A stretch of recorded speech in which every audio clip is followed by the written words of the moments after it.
മറ്റൊരു സന്തോഷകരമായ വാർത്തയിലേക്കാണ്. മെസ്സി കൊച്ചിയിലേക്ക് നവംബറിലാണ് ടീം കേരളത്തിലെത്തുക. അർജന്റീന മത്സരം കൊച്ചിയിൽ നടത്താമെന്ന് സർക്കാർ അറിയിച്ചിരിക്കുന്നു. ജയേഷ് പൂക്കോട്ടൂരുണ്ട് വിശദാംശങ്ങൾ നൽകാൻ. ജയേഷ്, മെസ്സി അങ്ങനെ കൊച്ചിയിലേക്ക് എത്തുന്നു, നവംബറിൽ ടീം കേരളത്തിലെത്തും, മറ്റു വിവരങ്ങൾ എന്തൊക്കെയാണ് ലഭ്യമാകുന്നത്?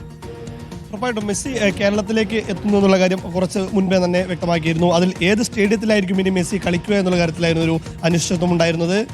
തിരുവനന്തപുരം കാര്യവട്ടത്തെ ഗ്രീൻഫീൽഡ് സ്റ്റേഡിയത്തിലാണോ അതോ കൊച്ചി കലൂർ ജവഹർലാൽ നെഹ്റു സ്റ്റേഡിയത്തിലായിരിക്കുമോ കളിക്കുക എന്നുള്ളത് ഇപ്പോൾ അതിൽ ഒരു ഔദ്യോഗിക സ്ഥിരീകരണത്തിലേക്ക് നമ്മൾ കടക്കുകയാണ്.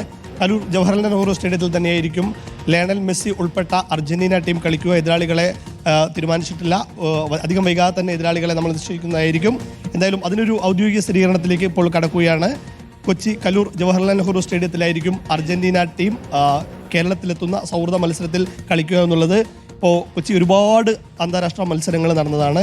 97-ലെ ഇറാഖിനെതിരായ മത്സരങ്ങൾ ഉൾപ്പെടെ 100,000-ന് മുകളിലെല്ലാം കാണികൾ വന്നൊരു വേദിയാണ്.